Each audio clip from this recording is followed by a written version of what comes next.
Good morning. This is the hiking chick, and today I'm training for the PCT.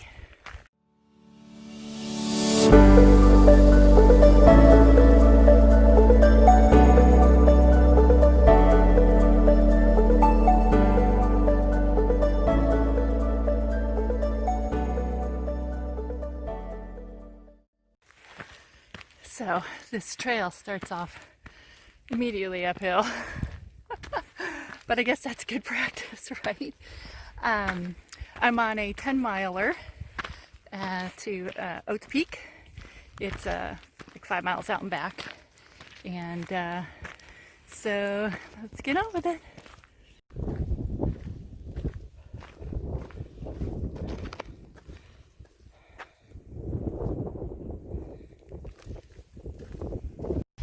So my main philosophy for training is that the best way to get in shape for something is by actually doing it. Now I know you can't always do that in some cases, but I'm lucky enough to live right near this state park, and so my training has largely revolved around hiking. And as of the beginning of the year, I made a decision that all my hikes would be with the full pack on. So that's what I'm doing today. I got it loaded up. It's at least 25 pounds. So here we go. So essentially what I've done is I've created a kind of a weekly training plan for myself, and that consists of 3 days of hiking, a day of strength training, and then a day of core work, and 2 rest days in there. But every day I'll be doing stretching and flexibility, even on the rest days. And on the hiking days, my plan has been, and I've already started this, I got the pack on and I started with shorter mileage. So I did like a couple of 3 or 4 mile hikes. Then I did a 6-miler. And then the following week I did a couple 6-milers and then bumped up to an 8-miler that had some elevation, higher elevation gain, steeper trail. And then this week I've bumped that up to doing today a 10-miler with elevation, but it's a longer hike. It's a little more gradual. And that's been working out pretty good. And then so on the days where I back off on mileage, I'm going to up my pack weight and just gradually and progressively work my way up to a 20-mile day with a full pack. And that's what I'm doing. And I've got 90 days. As you may know, yesterday was the lottery day where we could officially apply for our permit. So I successfully got in there. I was number 2972 in line. It took about an hour and a half. So just before noon, I got into the website and I was able to successfully pick out a mid-April start date, my preferred date. And so that's on the books. And now it's, of course, all subject to COVID restrictions and whatever's going to happen this year.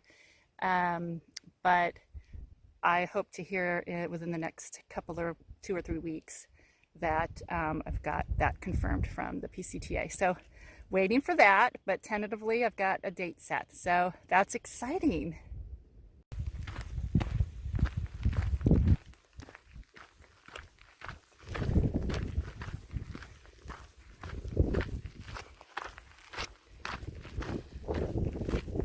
So strength training.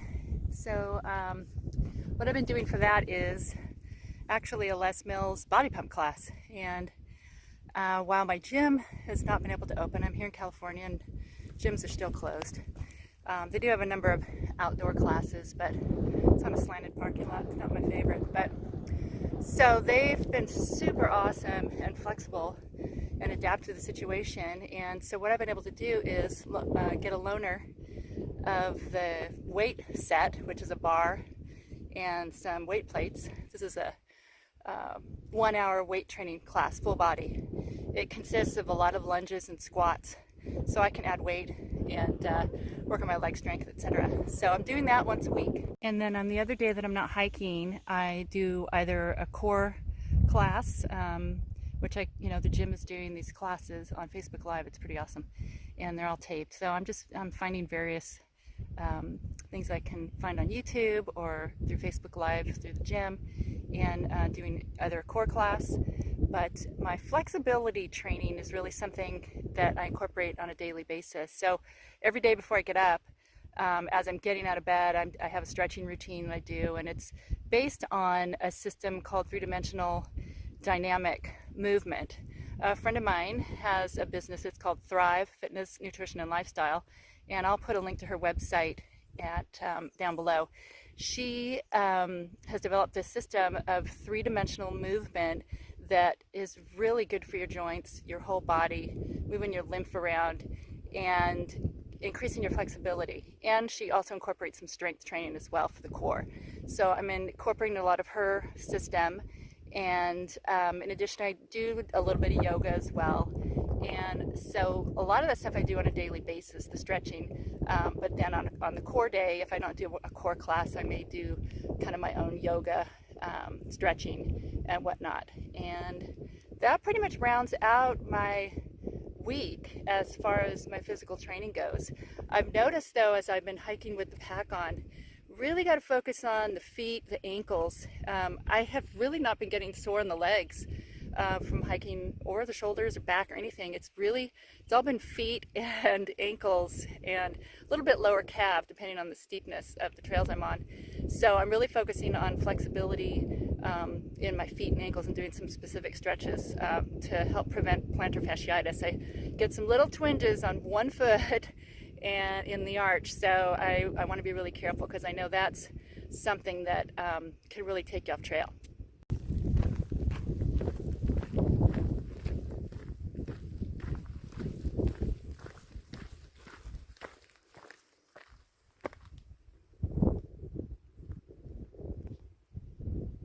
I should mention too that another aspect of the physical training I'm going to incorporate is I've set some specific little goals for myself. So I want to get to the point where I do 5 days in a row with my pack on.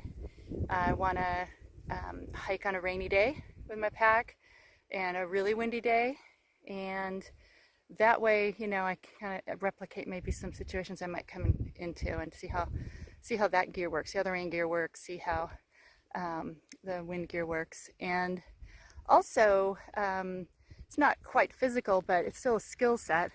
I want to be practicing with my gear too. So I'm going to be setting up my tent in my backyard on a rainy day, on a windy day, and try out my water filter, my stove, just make sure I know how to use all my gear, which, you know, seems like common sense, but I do think a lot of people show up on trail never having used any of their stuff, and I just want to make sure it works before I get out there.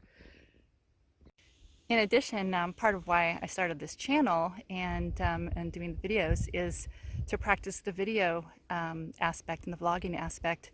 I am planning on getting a new cell phone. The battery on this one's starting to go. It's a Samsung Galaxy S8. So trying to figure out what's the best option. I'm going to probably do another Samsung, and then, you know, I want to keep everything simple, and I don't want a huge phone. I got to, you know, figure out where I'm going to store it, whether it's going to be a fanny pack or hip belt pocket. So that is another aspect of, you know, sort of a skill practice, and getting that down and figuring out, you know, if I'm going to vlog from trail, I need to kind of know how to do the editing on the phone and figure out what software that's going to work, or what software the phones come with. I want it to be simple. Don't want it to be hard. I use Power Director 365 on my computer, and that's how I've been editing all of my videos. I haven't done any from the phone. So that's another skill I need to get under my belt before going out. So that's my plan. And so I'm going to continue on this hike and do my 10 miles, and I'll report back when I'm done. Okay, I'm almost to the top. I had to share this. The last half mile of this trail to the top of Oates Peak. And that's not Oates Peak. That's just a fake out. So this last half mile is pretty gnarly. You go up this steep section, then you get up there and you're like, oh, I'm not there yet. And there's another really steep section. So it's a really killer. Last half mile, almost there.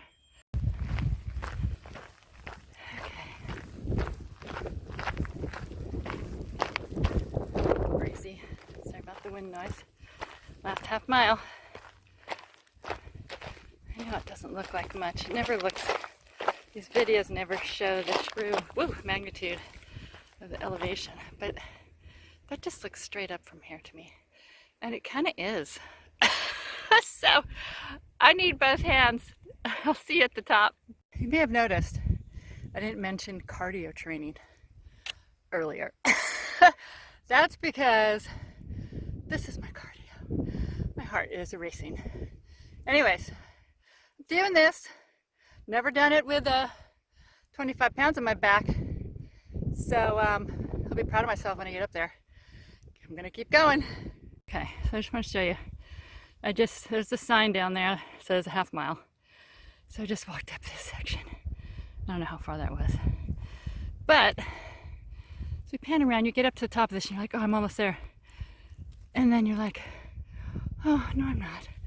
Because that's where I'm going. And you can see there's another kind of gnarly finish. Let's get it.